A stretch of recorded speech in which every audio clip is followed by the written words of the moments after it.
of safe. the We're Central going to be out here and for Field quite a Corps while. after There's a lot successfully of people completing out a here kind of 15-day course and business as graduated usual, as today weird as during that the sounds. ceremony with certificate. You know, obviously we have this During part the of the French ceremony, Quarter officials completely encouraged blocked the off. On the other graduates side to of continue the their crime scene various tape, you military have career tourists just training. walking around, And enjoying the final their one day. is that the Because Ministry again, of we know the Agriculture, Sugar Bowl is supposed to Irrigation be and happening Livestock today. announced So still a lot of distribution people of out here improved wheat on seeds the other and side of the chemical barricade. We'll be fertilizers out to more here than for 400 quite some farmers time and in continue to Chatmal gather as much district of information as we Balkh can. But province. for now, According I'll send to it the back to you ministry, guys. the ad, which includes a bag of Alyssa, thank white you so chemical much. We're hearing fertilizer, more a about bag of black victims chemical as time goes fertilizer, by, and a obviously, bag these of victims improved approved are wheat still in the seeds hospital. was 30+ distributed people by the that are still Islamic in the Relief hospital, Organization and in collaboration with the those Bulk 10 people that have passed Agriculture, away, Irrigation and and they say that they Livestock don't know if Department that to number will rise. And 474 was farmers in very the province. adamant, or that she didn't know necessarily what was going to happen And at that's this all point for because some of the tonight. injuries were Stay with critical us to stay that were in that updated. area. Have a good But night. as we move on throughout the day, there are a lot of questions and a lot of fears that need to be answered right now. Sure. We do know the names of 3 of those victims who unfortunately died in this incident. One is Tiger Besh, a 27-year-old from Lafayette, Nikara Dido, who is a 18-year-old from Gulfport, Mississippi, and Reggie Hunter, who is a 37-year-old father of 2 from Baton Rouge. And those are just the 3 names. There are at least 7 that we do not know of now because they're working on contacting the next of kin. But of course, dozens of people here have been injured. Many of those people are at UMC recovering and receiving treatment right now. Giving us an update on you've been out there all morning long, spoke with some officials. Good evening, everyone. It's Thursday, November 7th, 2024. You are watching RTN News with me, Suleiman Devin, we have been here at Maulavi UMC Amir since Khan about Muttaqi, 5 this the Minister of morning now. Foreign Things have Affairs of the definitely Islamic calmed down Emirate, met with outside. Earlier JP this Singh, morning, we the saw Special a lot of Representative law of India for enforcement Afghanistan, agencies and from emphasized JPSO to state strengthening police, the as well as relations NOPD, between the two coming countries. and going from In the this meeting, hospital in the several Minister of Foreign ambulances Affairs early this stated morning. that But India now should things have calmed down, facilitate and the I'm sure issuance if of we were visa inside the to the hospital, it would people be of a different scene, Afghanistan, though. As you all especially know, for UMC businessmen is a to level develop 1 trade trauma relations. center. On This the is other where you hand, want to the be Special brought because these Representative are of the best India of the best called that the have seen development the of worst of the bilateral worst. These relations doctors and between the nurses are two very skilled countries in dealing with important, gunshot added wounds that and shortly trauma care. there will be So detailed we know discussions that from about this morning's Chabahar press Port conference, between the there were technical 26 delegations individuals of the brought countries here to of the region, UMC, 4 to Afghanistan Truro, and 4 India. to Ochsner Baptist, and 1 to Tulane. As Alyssa just The mentioned, Ministry of Interior we asked if Affairs there were called any the updates latest to this report morning's of the numbers, United and they weren't Nations sure Office on at the Drugs time. and So as Crimes, it stands which right now, claims 10 that killed, poppy 35 cultivation in injured. Afghanistan has Now, we did increased speak, as you compared to mentioned, Sharice, to 2023, Councilmember Oliver far from the Thomas, truth as and well as baseless. Councilmember The officials King, of this ministry State Senator consider Royce the Duplessis fight was also against out this here. They were phenomenon all coming as to visit their the victims priority, here at adding UMC that to the see how they were cultivation of doing. poppy That is included completely banned 2 and New Orleans the police officers police who were are involved fighting in against it. neutralizing that suspect, as Councilmember Thomas told us. The Ministry of Interior Affairs described the report of the United Nations Office about drugs and crimes as baseless and unreal, which say that the level of poppy cultivation in Afghanistan has increased this year compared to last year. The ministry adds that since the Islamic Emirate came to rule, the fight against drug cultivation and smuggling has become serious, and no one is allowed to plant and work related to it. The Ministry of Interior Affairs completely rejects the survey and the claim made by the United Nations and considers it far from the truth.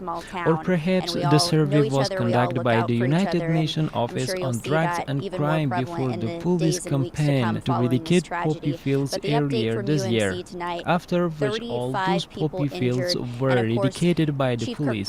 Therefore, this claim is baseless in nature. At the same time, analysts call such reports baseless and say that such reports have no other purpose than to put pressure on the Islamic Emirate and achieve their own goals. There is no real poppy cultivation in Afghanistan, completely banned. Most of the drug dealers are imprisoned by the Mujahideen. Even the Islamic Emirate works honestly and faithfully. They call it lies. One update that we received this afternoon. The reports of international community are based on the objectives and goals and are full of pressure and political consideration and are far away from facts. In other words, the special representatives that you see are even given money to spread negative news against the current government. The Interior Ministry says that the anti-narcotics police have reduced the cultivation and smuggling of drugs in Afghanistan to a